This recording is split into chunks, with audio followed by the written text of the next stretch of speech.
Este episodio de la Estrategia del Día es patrocinado por Deel. Deel no es otra plataforma de nómina más. Es la herramienta que tu equipo realmente disfrutará usar. TI, recursos humanos y nómina, por fin en un solo lugar. Una solución completa diseñada para dar tranquilidad. Para mayor información visita deel.com/línea. Clic en la descripción.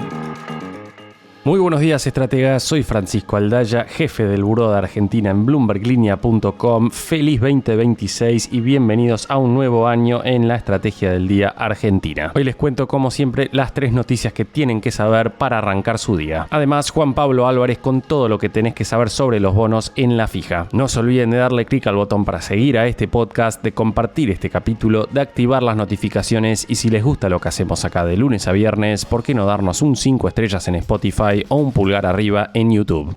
Pero antes de pasar a la Argentina, escuchemos ahora a Rayli Luján, periodista venezolana de Bloomberg Línea, con un resumen de todo lo que pasó en torno a la figura de Nicolás Maduro y a Venezuela este fin de semana. Y más importantemente, cómo seguirá todo. Lo cierto es que hoy seguramente tengamos movimientos en el precio del petróleo, con su correlato en las cotizaciones de empresas como Vista e YPF. Ayer, por lo pronto, vimos al índice líder de la bolsa de Arabia Saudita caer a su nivel más bajo desde el 2023. Sin embargo, otros países petroleros de Medio Oriente vieron sus acciones subir. Adelante ahora, Rayli Luján. La madrugada del 3 de enero marcó un punto de inflexión en la crisis venezolana y en la relación de Estados Unidos con América Latina. Una operación militar estadounidense impactó objetivos estratégicos en Venezuela, dando paso a la detención de Nicolás Maduro y su esposa Cilia Flores, quienes fueron trasladados a Nueva York para enfrentar cargos federales por narcotráfico y conspiración. La captura de Maduro no ocurre en un vacío. Es el desenlace de una escalada que comenzó meses atrás. Desde septiembre, Estados Unidos había incrementado su presencia militar en el Caribe con el despliegue de buques y operaciones de vigilancia bajo el argumento de combatir el narcotráfico y el crimen organizado transnacional. En ese contexto, volvió a cobrar fuerza la acusación histórica presentada por la justicia estadounidense contra Maduro, un expediente abierto desde hace años y que ahora entra en una nueva fase judicial. Tras el operativo, el presidente Donald Trump calificó la acción como un éxito y habló abiertamente de una transición política en Venezuela. Desde Washington, aunque no descartó una segunda ola de ataques si fuera necesario, señaló a Delcy Rodríguez como una figura clave para facilitar el proceso de cambio, generando reacciones encontradas tanto dentro como fuera del país. En ese discurso, Trump también evidenció un distanciamiento con María Corina Machado, una de las líderes históricas de la oposición venezolana, reconocida por su trayectoria en defensa de los derechos humanos y galardonada con el Premio Nobel de la Paz en 2025, asegurando que ella no contaba con el respaldo de su nación para liderar en este momento. En Caracas, la respuesta institucional fue inmediata. El Tribunal Supremo de Justicia exigió que Delcy Rodríguez asumiera la presidencia ante el vacío de poder dejado por Maduro. Rodríguez rechazó la narrativa estadounidense, calificó la detención como un secuestro y defendió la soberanía venezolana, dejando claro que el chavismo no reconoce la legitimidad de la intervención militar ni del proceso judicial en Estados Unidos. Venezuela enfrenta un escenario crítico en el ámbito energético, en el que Trump tiene planteado participar. Con enormes reservas de petróleo, las sanciones internacionales y la detención de Maduro generan incertidumbre sobre la producción y las exportaciones de crudo, con impacto directo en los precios globales y en la estabilidad energética de América Latina y los mercados internacionales. Además del impacto petrolero, los mercados financieros reaccionan con optimismo cauteloso. Los bonos venezolanos, tanto del Estado como de PDVSA, han experimentado un fuerte repunte en los últimos meses, y tras la captura de Maduro, muchos inversores apuestan a que los precios podrían subir aún más. La reacción internacional ha sido rápida y diversa también. El presidente colombiano, Gustavo Petro, pidió evitar una escalada mayor y llamó a una solución política que preserve la estabilidad regional. China y Rusia condenaron la operación estadounidense, denunciando una violación a la soberanía venezolana y advirtiendo sobre los riesgos de un precedente de intervención directa. Desde Europa, Francia y España expresaron preocupación por el uso de la fuerza y urgieron a una transición pacífica y negociada, mientras que Chile hizo un llamado al respeto del derecho internacional, subrayando la necesidad de proteger a la población civil y evitar un mayor deterioro institucional. Este reacomodo geopolítico ocurre sobre un terreno político venezolano ya profundamente marcado por las elecciones presidenciales de 2024. La oposición sostiene que Edmundo González se impuso en las urnas con el respaldo político de Machado, quien había sido inhabilitada para competir, y en cambio lideró la campaña opositora y acompañó públicamente a González durante todo el proceso. Tras los comicios, se registraron protestas masivas en varias ciudades reprimidas por el chavismo que dejaron cientos de detenciones y un aumento de la persecución política. El Consejo Nacional Electoral no reconoció oficialmente oficialmente los resultados ni presentó las actas del proceso, mientras que la oposición se encargó de reunir y preservar copias de esas actas, argumentando su legitimidad ante sus seguidores y la comunidad internacional. Con ello, Machado se consolidó como la principal figura del liderazgo opositor en Venezuela. Tras el ataque estadounidense, María Corina Machado llamó a los venezolanos a estar preparados durante estas horas decisivas, insistiendo en que en cualquier salida política debe respetar el mandato popular expresado en las elecciones de 2024. Mientras el pulso político se libra en las altas esferas, en las calles venezolanas predomina la cautela. La magnitud de los acontecimientos y la incertidumbre sobre lo que viene han llevado a muchos ciudadanos a tomar previsiones. Filas para comprar alimentos, asegurar agua potable y reducir desplazamientos. No se trata de euforia ni de pánico generalizado, sino de una población acostumbrada a anticiparse ante escenarios de inestabilidad. Fuera del país, la reacción también ha sido significativa. Una diáspora que supera los 8 millones de venezolanos sigue los acontecimientos con atención, entre expresiones de alivio, celebración contenida y llamados a la prudencia frente a un futuro aún incierto. El costo humano del operativo forma parte central de este capítulo. Según una alianza de medios locales, la operación habría dejado hasta el momento 25 fallecidos, de los cuales 15 eran miembros del batallón presidencial y al menos una civil, una ciudadana residente en El Hatillo, cerca de la montaña El Volcán, punto estratégico que también fue atacado. Por su parte, The New York Times, citando a un funcionario venezolano, informó que el operativo dejó alrededor de 40 fallecidos entre militares y civiles, cifras que aún se encuentran en verificación. Venezuela entra así en una fase inédita, con su figura de poder central fuera del país, una oposición que reclama legitimidad electoral y libertad, un oficialismo que busca preservar el control institucional y una potencia extranjera asumiendo un rol directo en el desenlace. Después de 48 horas del procedimiento de Estados Unidos, aún quedan muchas preguntas abiertas. ¿Cómo será la implementación de las políticas sugeridas por la administración Trump en Venezuela? ¿Logrará Delcy Rodríguez consolidar alguna forma de autoridad? ¿Qué respuestas darán las fuerzas chavistas y la sociedad civil? Y sobre todo, ¿cómo continuará afectando la crisis a la vida cotidiana de los venezolanos dentro y fuera del país? Y cerramos esta sección especial dedicada a Venezuela, escuchando desde Caracas a Benigno Alarcón, profesor, investigador, fundador y director hasta hace poco del Centro de Estudios Políticos y de Gobierno de la Universidad Católica Andrés Bello. El académico comentó la situación en un podcast especial de la Estrategia del Día México, un episodio que pueden escuchar ahora mismo en Spotify. Antes de escucharlo, comentarte que ayer Marco Rubio dijo que Estados Unidos va a mantener una cuarentena sobre cargamentos de petróleo venezolano sancionado como una palanca de presión sobre el régimen venezolano. Sin dar plazos para la realización de elecciones en Venezuela, advirtió que el bloqueo va a continuar hasta ver cambios reales, no solo declaraciones que favorezcan tanto los intereses de Estados Unidos como el futuro del pueblo venezolano. En ese sentido, dijo que Venezuela debe cortar lazos con Irán, Hezbollah y Cuba y detener el tráfico de drogas. Además, deberá asegurarse de que su industria petrolera no beneficie a los enemigos de Estados Unidos. Ahora sí, escuchemos al profesor Benigno Alarcón. La situación de que Estados Unidos se va a hacer cargo en Venezuela no es evidente en este momento, ¿cierto? Todavía el régimen es el que gobierna, o por lo menos el que tiene presencia en el país. No hay tropas norteamericanas en tierra. Entonces la gente siente, bueno, que eso es una promesa que, digamos, todavía no se ha cumplido, pero que la gente espera que tenga un desenlace positivo. Para Estados Unidos sería, primero, una enorme contradicción, y en segundo lugar se podría convertir en un enorme fracaso, como ha sucedido en otros procesos de transición por intervención, cuando tú tratas de colocar en un gobierno a alguien o a un gobierno o a un grupo que no tiene legitimidad. Y así es que se caen los procesos de transición, así es que se han caído muchas veces, inclusive bajo intervención. Entonces hay que recordar lo que ha pasado en Irak, lo que ha pasado en Afganistán, lo que ha pasado en otros lados. Sin embargo, cuando tú tienes un proceso distinto donde el gobierno que entra tiene legitimidad, aunque hayas hecho la transición por una intervención, pues tú logras estabilizar la situación, como fue el caso de Timor Oriental, por ejemplo, que ahí fue una intervención de Naciones Unidas, pero fue una intervención militar. Pero al final del día hubo elecciones, lograste colocar a un gobierno legítimo después de un periodo de administración por Naciones Unidas y lograste tener una transición exitosa. Si tú tratas de forzar esto y colocar a quienes no tienen legitimidad, a quienes la mayoría de la gente quiere que sencillamente no sigan, entonces te puedes equivocar de manera rotunda. Y yo no veo en las declaraciones de Delcy Rodríguez de esta tarde ninguna voluntad, por lo menos no en las expresiones de ella, de colaborar con el gobierno norteamericano. No veo absolutamente nada que indique que están negociando y que están llegando a un acuerdo.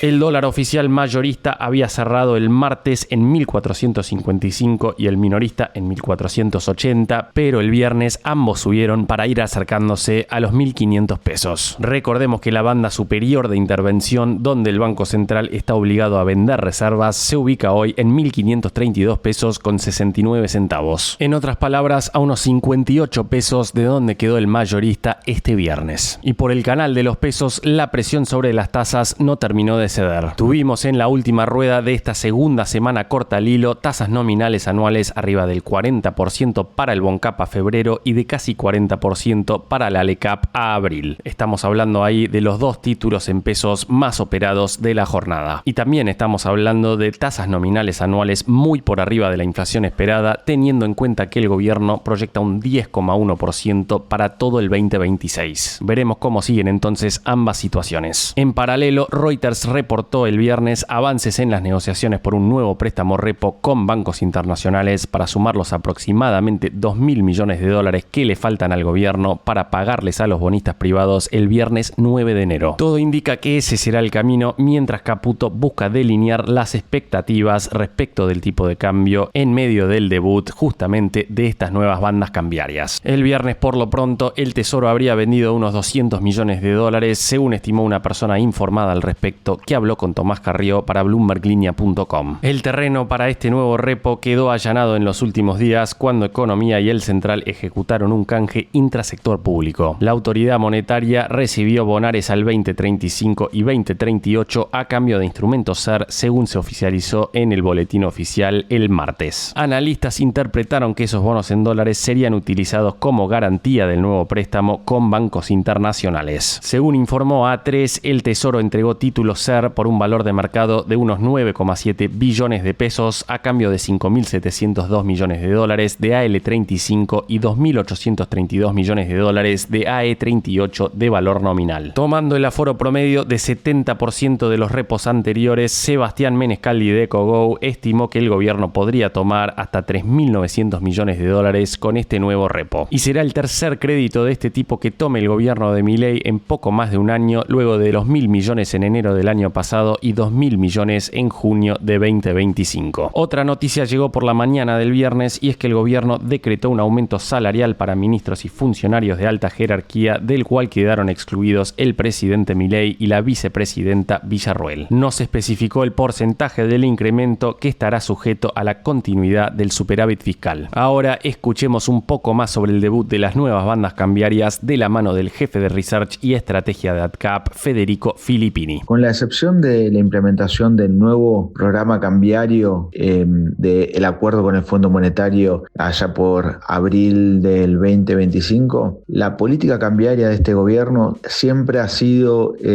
favoreciendo el gradualismo, favoreciendo reglas que lleven a ajustes graduales del tipo de cambio. Y el ajuste de las bandas cambiarias no era la excepción. Lo que tenemos hoy es simplemente que la velocidad a la cual se ajusta diariamente la banda superior e inferior ha cambiado muy marginalmente. Por lo tanto, hoy no podemos ver un salto drástico en ese sentido.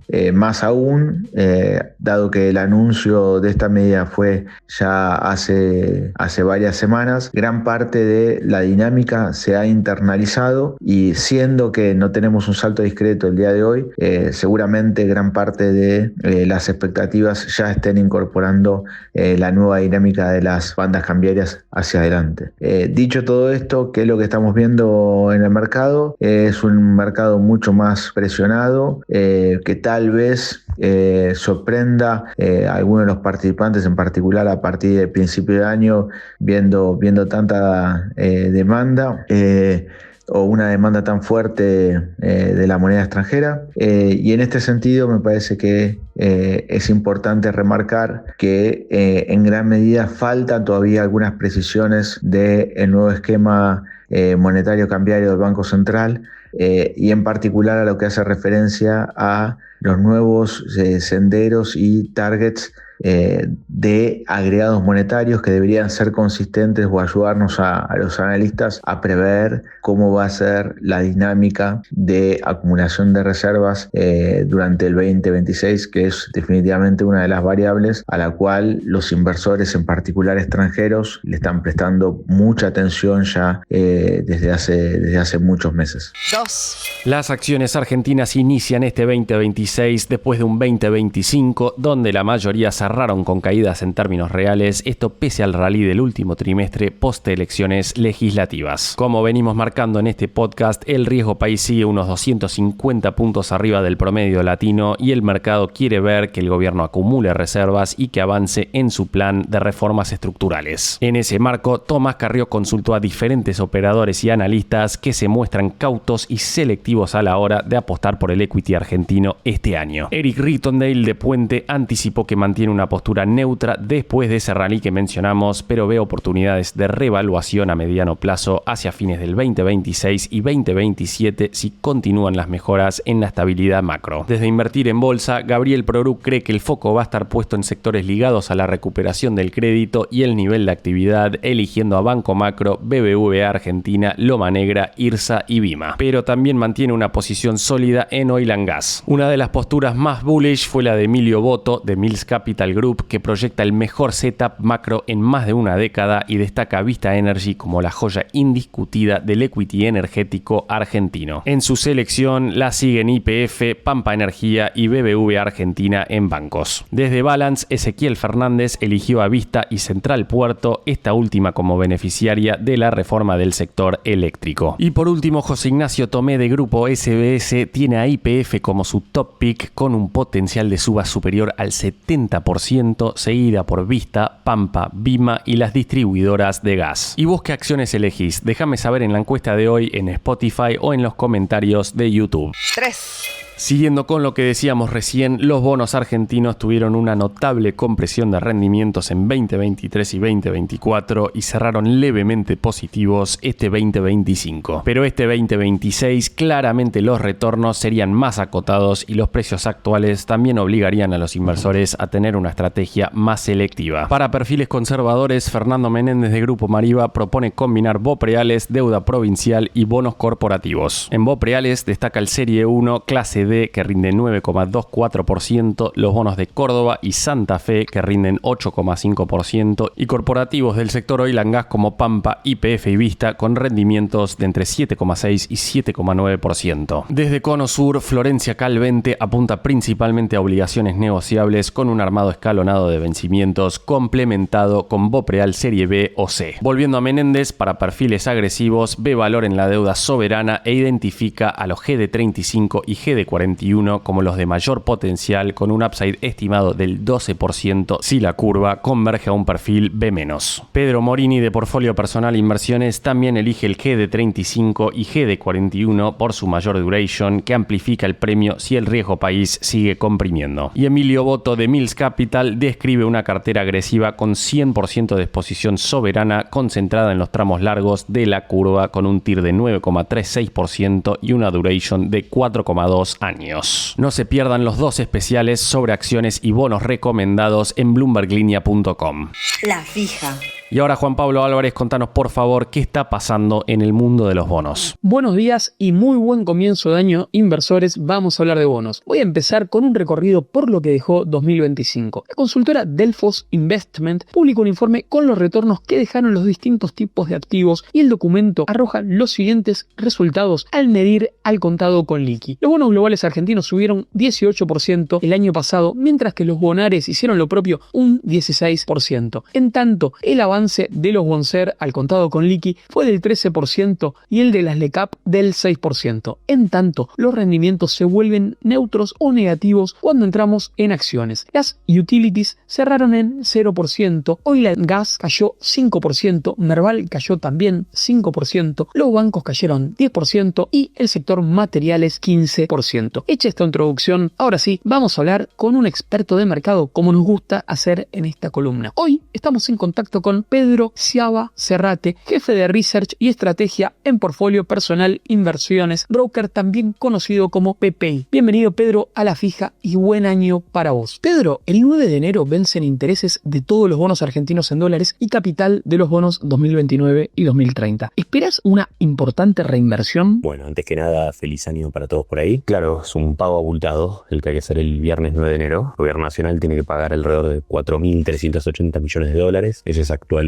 los montos emitidos después del último canje intrasector público entre el Tesoro y el Banco Central. Y de hecho, si neteamos lo que es la posición del FGS y el Banco Central, nosotros estimamos que habría que restarle ese pago alrededor de 690 millones de dólares, que por lo menos van a ir a manos públicas, y lo que es privados quedarían entre 3.600, 3.700 millones de dólares. Y ahí obviamente incluimos lo que son los jugadores residentes y los bonistas offshore, los bonistas no residentes. Por supuesto que estamos esperando una tasa de reinversión significativa, como suele ocurrir en cada uno de estos pagos. Ahora hay dos pequeños detalles a tener en cuenta en esta fecha particular, quizás para considerar que puede ser un poco menor la tasa de reinversión esta vez. El primero es que los jugadores locales, por lo menos con la última data oficial disponible, han achicado un poco sus posiciones al tercer trimestre del 2025. ¿Qué quiero decir con esto? Durante los meses de mucha incertidumbre, especialmente en medio de lo que había sido el proceso entre elecciones, después de la elección local de la provincia de Buenos Aires y hasta las elecciones de mitad de término, nosotros ya pensábamos que los jugadores locales estaban desarmando y que los compradores marginales volvían a ser los bonistas del exterior. Y eso lo confirmó un poco la data, donde se mostró que las posiciones locales bajaron de casi el 31% de lo que es el outstanding de bonos legislación Nueva York, alrededor del 27,9%, casi 28%. Ergo, los locales tienen un poco menos de bonos y son los más proclives a reinvertir por lo general esas rentas. Y por el otro lado, también hay que entender que este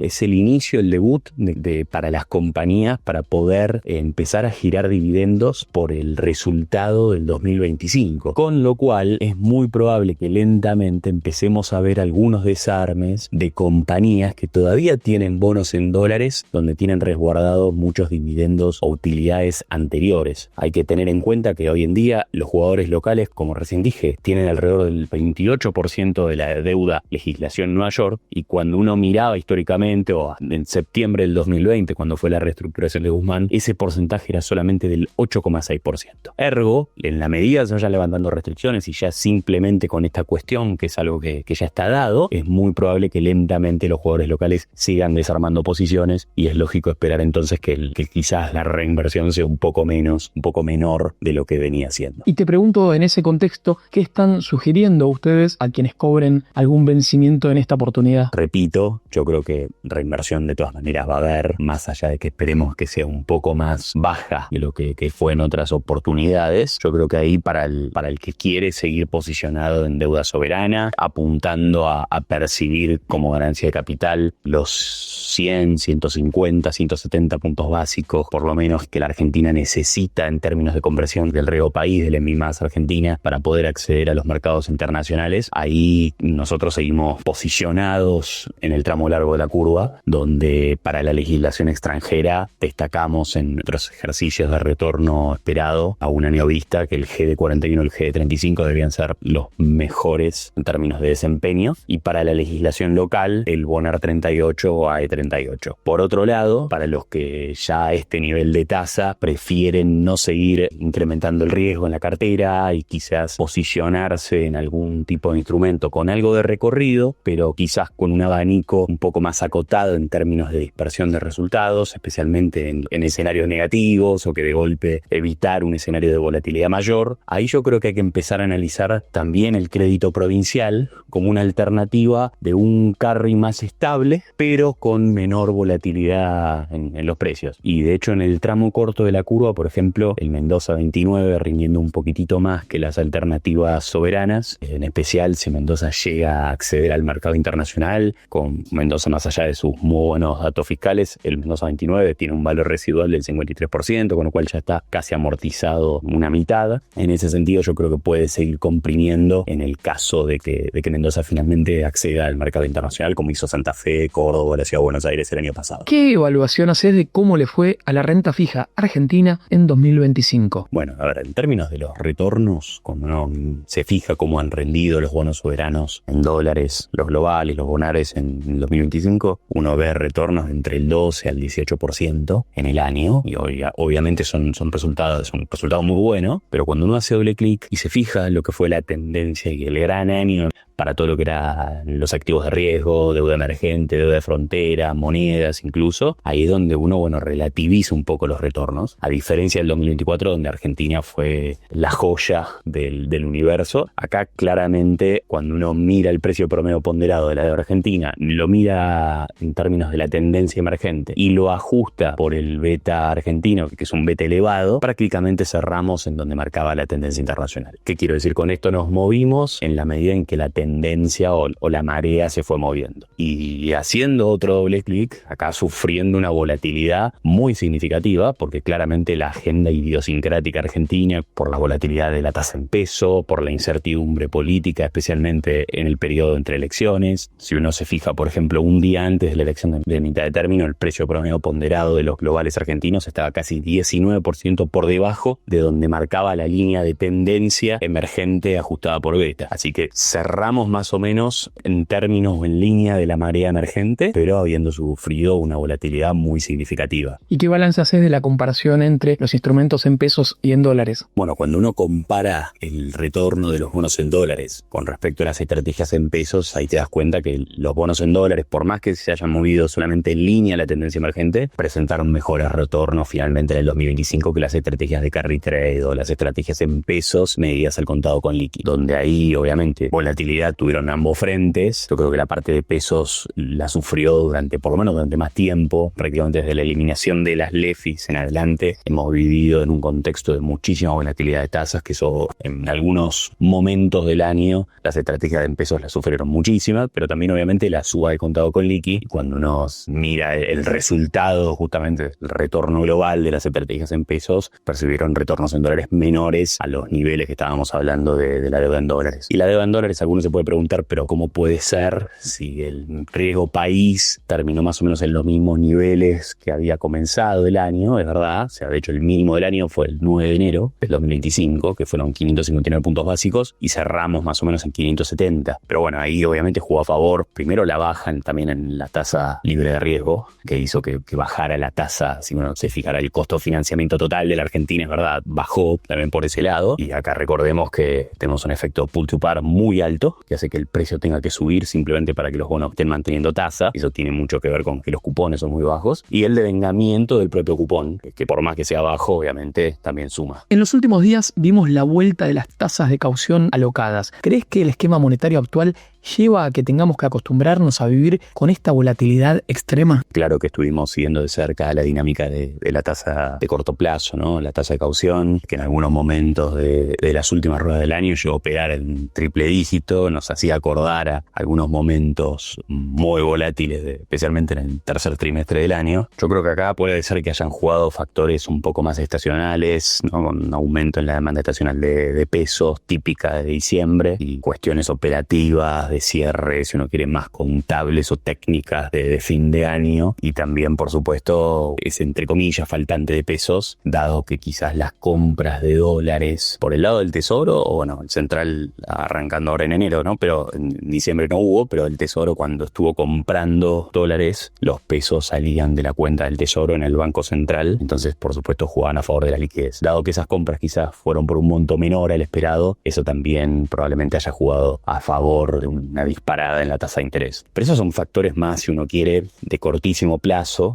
Yo creo que también hay una cuestión un poco más estructural que tiene mucho que ver con el esquema elegido, que es de agregados monetarios. Por supuesto no tiene un corredor de tasas, o por lo menos no está establecido de esa manera, y en esos términos, bueno, un país como la Argentina, donde la demanda real de pesos es altamente inestable y depende mucho de condicionamientos y de cuestiones que pueden cambiar muy rápido de un momento para el otro, claramente es un esquema mucho más proclive a tener tener volatilidades de tasa como las que tuvimos y que eventualmente podemos volver a tener. Si es un dolor de cabeza, si rápidamente se estabiliza, bueno, puede ser que aprendamos a convivir con algo por el estilo, pero sí es algo importante, especialmente para el objetivo, por ejemplo, de estirar duration o estirar lo que es la vía promedio de la deuda en peso del Tesoro, que para eso me parece que lo primero que hay que hacer es tratar de empezar a generar apetito en instrumentos más largos, y una de las cuestiones básicas para poder hacer eso es tratar de generar algo más de estabilidad en la tasa corta o la tasa de fondeo. Si uno mira la deuda del Tesoro en pesos, cerró con una vía promedio de 1,6 años, apenas por arriba de los niveles, si no quiere, de cuando empezó la administración de Milei. Después, por supuesto, de un 2025 con muchísima volatilidad de tasas y donde justamente la vía promedio fue descendiendo mes a mes. Y me parece que tuvimos un buen diciembre en ese sentido, donde empezamos a ver un poquitito más, noviembre y diciembre, donde empezamos a ver un poco más de apetito por estirar duration, pero me parece que para poder seguir esa dinámica y mejorar las características de la deuda en pesos, es fundamental empezar a lograr un poco más de estabilidad en ese sentido. ¿Por dónde te parece que deberían aparecer los dólares para que Argentina pueda hacer frente a sus obligaciones? Yo creo que es muy relevante pensar el proceso que está viviendo la Argentina, tratando de correrse un poquitito desde lo cotidiano, ¿no? Y tratando de entender que, bueno, este es un proceso en donde es una economía emergente, históricamente muy cerrada, que está tratando de abrirse, que está recorriendo un camino más constructivo y obviamente que a la vez está tratando de desarrollar algunos sectores que a priori tienen un potencial enorme desde el punto de vista de generación de exportaciones y divisas. Hablo, bueno, del oil and gas y vaca muerta, es algo que ya está sucediendo, pero en minería del cobre, también del litio, la posibilidad de empezar a generar centros de cómputos, data centers acá en la Argentina, dadas las condiciones particulares que, por ejemplo, tiene la Patagonia. Son todas cuestiones que probablemente mejoren el nivel de exportaciones a futuro, pero en el corto plazo, en los primeros años, muy probablemente sean más demandantes incluso de CAPEX y de importaciones, y que puede ser entonces que tengas una cuenta corriente negativa, no solamente pensando en el 2026, 2027, sino por varios años más, y que para poder desarrollar eso, vos tengas que tener fondeo, financiamiento, probablemente de diferentes lugares, también del exterior. Entonces es un esquema que depende muchísimo de mantener la cuenta capital positiva y de que el resto del mundo empiece a ver la Argentina como un potencial futuro generador de valor y que entonces la financien. Por eso era relevante que el sector privado obtenga financiamiento, cosa que ya son 2 años seguidos donde las colocaciones brutas superan los 6.000 y los 9.000 millones de dólares respectivamente. Y las provincias, que eran el paso siguiente a principios del 2025, ya lograron acceder a financiamiento internacional. Probablemente el 2026 lo puedan mantener abierto, siempre hablando obviamente de los mejores créditos que pueden ir a buscar el apetito internacional. El próximo paso será el soberano, ¿no? Y el soberano ahí es donde yo pienso que, bueno, es verdad, hay que desarrollar el mercado local, pero me parece que en base a los pagos que hay que hacer, el tamaño de los casi 20.000 millones, cuando uno toma la deuda en dólares, los popreales a pagar en dólares, el flujo neto del FMI, estamos hablando de montos muy significativos y que probablemente también necesiten del apetito de inversores no residentes para poder satisfacerlos, y a la par mirando la identidad externa con una cuenta corriente negativa, una cuenta capital positiva, que tiene no solamente que financiar pagos viejos y que tiene que financiar una cuenta corriente y además encima empezar a fortalecer o acumular reservas internacionales. Ergo, vuelvo a repetir lo mismo, es muy relevante la cuenta capital en este esquema. El 2025 fue un año muy bueno para la renta fija emergente, con los bonos locales de Brasil como estrellas. ¿Hay algún riesgo de que ese escenario cambie en 2026? Y ahí es donde uno tiene que empezar a contemplar todos los riesgos exógenos que puede enfrentar justamente este esquema, que aún haciendo todo bien, haciendo todos los deberes, uno puede enfrentar shocks exógenos o contingencias que no están contempladas y que no dependan de uno. Cuando en la Argentina no fue el clima, que quizás ahora es de baja probabilidad porque estamos teniendo un clima muy bueno, especialmente para el sector agro, después de una campaña de trigo récord, la cosecha gruesa parece que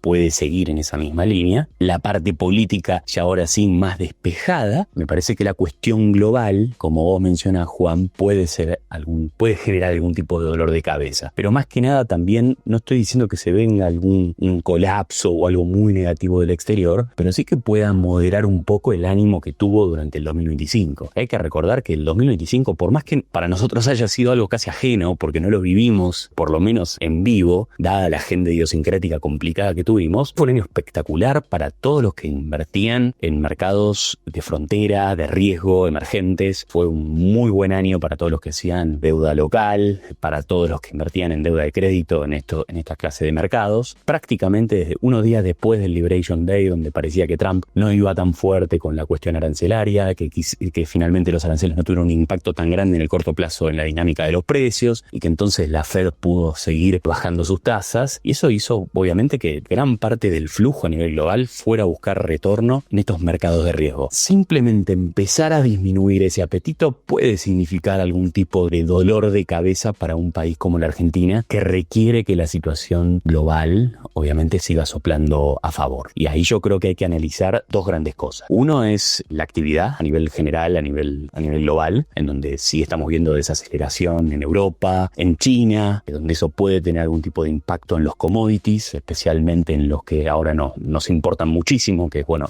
más allá de los granos, lo que pase ahora con el precio del Brent, la energía, que eso va a marcar un poco la velocidad del desarrollo, especialmente de todo lo que es vaca muerta, pero también en las condiciones de financiamiento. Es muy relevante que pasa, por ejemplo, con la selección de Trump sobre el próximo presidente de la Reserva Federal, y ahí es donde las cuestiones de independencia, del impacto que pueda tener, no en las tasas cortas, ¿no?, que son las que puede tratar de controlar la Fed, sino en las tasas de financiamiento de largo plazo, las tasas de los treasuries largos, que son las que más impacto tienen en la evolución de la deuda argentina. Por eso son cuestiones a seguir de cerca y ver cómo siguen evolucionando, y probablemente sean hoy en día los mayores riesgos que está enfrentando la historia argentina. Y ahí pasaba por la fija Pedro Ciaba Cerrate, ejecutivo de PPI, a quien le agradecemos enormemente por su generoso aporte a esta columna. Antes de despedirme, quería hacer referencia a lo que está pasando en Venezuela, pero desde una óptica de mercado. Se podría decir que los inversores ya venían anticipando que algún cambio iba a haber, dado que el riesgo país venezolano empezó el 2025 en 23.730 puntos y lo terminó en 12.741. Es decir, más de un valiente decidió apostar por los defaulteadísimos instrumentos soberanos del país sudamericano. Hay que decir que fue un año de mucho trade político en los países con peores bonos de la región. Por ejemplo, Ecuador empezó el 2025 con el riesgo país en 1.200 puntos, el indicador escaló a más de 1.900 puntos antes del balotaje entre el presidente Noboa y la correísta Luisa González, y cerró el 2025 en 492 unidades, con Noboa ya consolidado en el poder. En Bolivia, en tanto, el riesgo país había comenzado 2025 en 2.087 unidades y lo cerró en 673, en un año marcado por el fin de la hegemonía del movimiento al socialismo. En Argentina, por su parte, el riesgo país cerró en 561 puntos, tras haber empezado en 635, pero haber escalado a 1.264 antes de las elecciones legislativas. Ahora sí, estimados oyentes, me despido de todos ustedes y espero que tengan un gran año. Desde mi lugar los seguiré acompañando cada lunes en esta columna que hemos dado en llamar La Fija. Antes de pasar a la frase del día, veamos rápidamente cómo van a abrir hoy los mercados. El S&P Merval cerró el viernes 2,5% arriba. Fue una jornada más roja que verde para las acciones argentinas en Wall Street, con subas de hasta 3,1% para Bioceres y caídas de hasta 3,5% para Globant. Los bonos en dólares subieron hasta 0,2%. El dólar blue cerró en 1.530 pesos, el MEP en 1.508 y el contado con liqui en 1.534 pesos. En cuanto al oficial, el mayorista quedó en 1.475 y el minorista en 1.495. Mirando tasas en pesos, la LECAP abril quedó en 38% y la caución a 3 días cerró en 18%, aunque tuvo picos por arriba del 40%. El riesgo país cerró en tanto en 553 puntos. La frase del día. Antes de irnos, escuchemos lo que dijo Javier Milei en una entrevista con CNN en español que será emitida de forma completa el 11 de enero. Pareciera que la región se ha despertado de la pesadilla del socialismo del siglo XXI y la gente está descubriendo que efectivamente es una farsa. Estamos intentando hacer un bloque donde nuestra propuesta sea abrazar las ideas de la libertad y plantarnos frente al cáncer del socialismo en sus distintas versiones, ya sea el socialismo del siglo XXI o el woke, ni hablar de las versiones más extremas. Milei aseguró que ya hay un grupo de 10 países trabajando en esta iniciativa. Esto fue un nuevo capítulo de la Estrategia del Día Argentina. Yo soy Francisco Aldaya, jefe del Buró de Argentina de Bloomberg Línea, y me podés seguir en X en @franaldaya. No se olviden de darle clic al botón para seguir a este podcast y a la campanita para que se enteren al instante cada vez que sale un capítulo de lunes a viernes. Espero que tengas una gran jornada productiva. Esto fue La Estrategia del Día Argentina, escrito y narrado por Francisco Aldaya. Producido por Arturo Luna y Daniela Hernández. Que tengas un día muy productivo.